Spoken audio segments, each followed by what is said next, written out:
श्री राधे राधे। परम वियोगिनी श्री विष्णुप्रिया जी का जीवन चरित्र, अष्टविंशति अध्याय, गतांक से आगे। मैं ऐसे नहीं जाऊंगी पृथ्वीलोक। प्यारे, मुझे पृथ्वीलोक ले जाना है तो साथ में श्री वृंदावन, गिरिराज पर्वत, यमुना, ये सब भी जाएंगे, तभी मैं पृथ्वीलोक जाऊंगी। मैं श्री वृंदावन के बिना रह नहीं सकती। मैं यमुना के बिना कैसे रहूंगी? मुझे ये सुंदर सुंदर कुंज चाहिए। हुआ ये कि निमाई श्री राधिका के भेष में ही थे। भेष में ही नहीं, उसी भाव में स्थिर थे। विष्णुप्रिया को जैसे ही हृदय से लगाया तो उन्हें ये बात स्फुरण हुई, इसलिए श्री राधा का ही आवेश इनको आ गया। मैं श्री वृंदावन जाऊंगी क्योंकि श्री वृंदावन मेरे प्राण हैं। सखी, तू कुछ बोलती क्यों नहीं है? निमाई ने प्रिया को झकझोरा। बेचारी प्रिया जैसे तैसे तो अपने प्रियतम निमाई का सुखद आलिंगन पा रही थी, तभी निमाई को ये आवेश हो गया। शची देवी ने आकर संभाला। निमाई तो मूर्छित ही हो गए थे। शची देवी ने निमाई की साड़ी उतार दी, काजल पोंछ दिया, माथे की बिंदी हटा दी, केश जो जूड़ा बने थे उन्हें बिखेर दिया, धोती पहना दी। पर विष्णुप्रिया का दाहिना अंग फड़क रहा है, ये शुभ नहीं है, इसलिए ये डर रही है। माँ, दाहिना अंग का फड़कना अशुभ है क्या? शची देवी ने अपनी इस भोली बहू को देखा। इसकी आंखों में भय था। दाहिना अंग तो शची देवी का भी फड़क रहा है, पर ये कहे किससे? बहू को भी कह देगी कि मेरा भी दाहिना अंग फड़क रहा है तो ये और भयभीत हो जाएगी। माँ, आपके ज्येष्ठ पुत्र ने भी संन्यास लिया था? ये प्रश्न आज विष्णुप्रिया क्यों कर रही है? शची देवी का हृदय कांप गया। शची देवी क्या बोलें? वो सच नहीं बोल सकती। शची देवी ये नहीं कह सकती कि बेटी, इसी तरह उस दिन भी मेरा दाहिना अंग फड़का था जब मेरे विश्वरूप ने संन्यास लिया था। प्रिया, ये प्रश्न क्यों कर रही हो? शची देवी ने पूछा। नहीं, मैं कल कृष्ण लीला में ये बात सुन रही थी कि आपके ज्येष्ठ पुत्र ने भी संन्यास लिया था। और क्या? बोल, और क्या प्रिया? कि अब आपके इन पुत्र की बारी है। शून्य नेत्रों से प्रिया अपनी सासू माँ को बोलती है। वो इस समय अपने में नहीं है, भयभीत हैं, बहुत भयभीत हैं। ये प्रश्न करते हुए कांप रही है। शची देवी ने तुरंत विष्णुप्रिया को पकड़कर अपनी छाती से लगा लिया। प्रिया, ऐसे अशुभ बोली मत बोल, निमाई संन्यास नहीं लेगा। रोते हुए शची देवी प्रिया को यही कह रही थी, पर शची देवी का हृदय भी आज क्यों कह रहा है कि निमाई संन्यास लेगा। क्यों? तभी श्री वृंदावन, श्री वृंदावन, श्री वृंदावन निमाई उठे हैं। उनके अंतःकरण में श्री वृंदावन छा गया है। वे बारंबार यही नाम पुकार रहे हैं। वो गिरि गोवर्धन, वो यमुना, वो वन कुंज, वो मेरा श्री वृंदावन, वो श्री वृंदावन जहाँ मेरे कृष्ण रास करते हैं। माँ, मुझे वहीं जाना है, मुझे आज्ञा दो माँ, मुझे जाने दो। निमाई अपनी माता के चरणों में गिर गए हैं। वे बारंबार प्रार्थना कर रहे हैं। ये देखकर विष्णुप्रिया कोने में जाकर रो रही है, पर निमाई शांत नहीं हुए।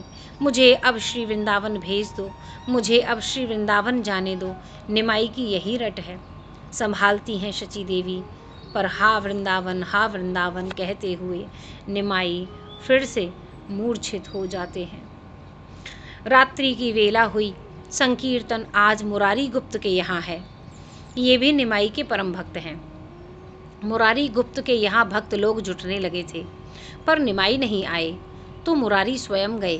घर में निमाई की स्थिति बड़ी विलक्षण बनी हुई थी। सात्विक भाव के सभी लक्षण निमाई में विद्यमान थे। मुरारी को देखते ही शची माता ने कहा, मुरारी, अब तुम संभालो। इस निमाई का उन्माद तो दिनों दिन बढ़ता ही जा रहा है। अब वृंदावन जाऊंगा कह रहा है। मुरारी ने निमाई को संभाला और कुछ देर में वे संभल भी गए। मुरारी निमाई को लेकर अपने घर आए। भक्तों का जमावड़ा बना हुआ है। निमाई को देखते ही हरि बोल, हरि बोल, हरि बोल, मृदंग और झांझ भक्तों के बज उठे थे। संकीर्तन की ध्वनि से निमाई को आनंद आया। वे उछलने लगे, वे मुट्ठी बांधकर हुंकार भरने लगे। निमाई की स्थिति विचित्र थी। ये सब 2 घड़ी भर ही चल पाया कि निमाई धरती पर मूर्छित होकर गिर गई। सभी लोग जल का छींटा मुख में देने लगे थे, पर आज निमाई कृष्ण ना कहकर वृंदावन वृंदावन कह रहे थे। उठकर बैठ गए। स्थिति दयनीय है इसने समय निमाई की। उनके अंदर दैन्यता का उदय हो गया था। मुझे वृंदावन जाना है, आहा मुझे वृंदावन में प्रवेश करना है, मुझे गिरि गोवर्धन का स्पर्श करना है, मुझे यमुना में डुबकी लगानी है, मुझे कृष्ण वहीं मिलेंगे। हाँ, वो मुझे वृंदावन में ही मिलेंगे। वृंदावन जो प्रेम की भूमि है, वृंदावन जो भावमय देश है, वृंदावन जो भक्ति की पावन धरा है। वहाँ किसी धर्म का पालन नहीं किया जाता, वहाँ केवल प्रेम धर्म है। वहाँ का प्रेम धर्म ही सभी धर्मों पर आरूढ़ है। क्या आवश्यकता है अन्य धर्मों की, जब प्रेम धर्म हो तो। ये धर्म निमाई अपने यज्ञोपवीत को दिखाते हैं। ये धर्म है स्मार्त धर्म, पर प्रेम धर्म के आगे ये कुछ नहीं है। निमाई आवेश में है और आवेश में ही वे अपने यज्ञोपवीत को तोड़ देते हैं। इसकी क्या आवश्यकता, प्रेम धर्म के आगे ये कुछ नहीं है। मैं ब्राह्मण नहीं हूँ, निमाई हुंकार भरते हैं। मैंने तोड़ दिया जनेऊ। नहीं नहीं, मैं क्षत्रिय भी नहीं हूँ, मैं वैश्य कहाँ हूँ, न शूद्र हूँ। निमाई आवेश में फिर कहते हैं, मैं ब्रह्मचारी भी नहीं, मैं ग्रही भी नहीं, मैं न वानप्रस्थाश्रम में हूँ और न सन्यासी। निमाई प्रभु फिर आप क्या हैं, भक्तों ने पूछा। उठे निमाई, नेत्रों से अश्रु फिर बह चले। मैं तो श्री राधा के पति के भक्तों का दास हूँ। नहीं नहीं, उनके दासों का भी दास हूँ। ये कहते हुए निमाई सबके पैर छूने लगे थे, सबसे आशीर्वाद मांग रहे थे श्री वृंदावन जाने का। आकाश में बादल गर्जना कर रहे हैं। प्रिया, लगता है कुछ अनहोनी होने वाली है। देख, इस तरह बादल कभी गरजे नहीं थे। वर्षा होगी आज, तू कपड़े उठा ला, शची देवी ने अपनी बहू से कहा। शची देवी की बहू विष्णुप्रिया का हृदय आज कांप रहा है। उनकी दाहिनी आँखें अभी भी फड़क रही हैं। विष्णुप्रिया कपड़े उठाकर ले आती है और नीचे आ जाती है। ओह, इस सियार को भी अभी रोना था। विष्णुप्रिया चारों ओर देखती है। सियार इसी के घर की ओर मुख करके रो रहा है। वर्षा भी तो, आज की वर्षा ऐसी लग रही है मानो आकाश रो रहा है। पर क्यों? अज्ञात कुछ घटने वाला है। जगत का भले ही मंगल हो, पर विष्णुप्रिया के लिए तो अब अमंगल ही था। जय जय श्री राधेश्याम।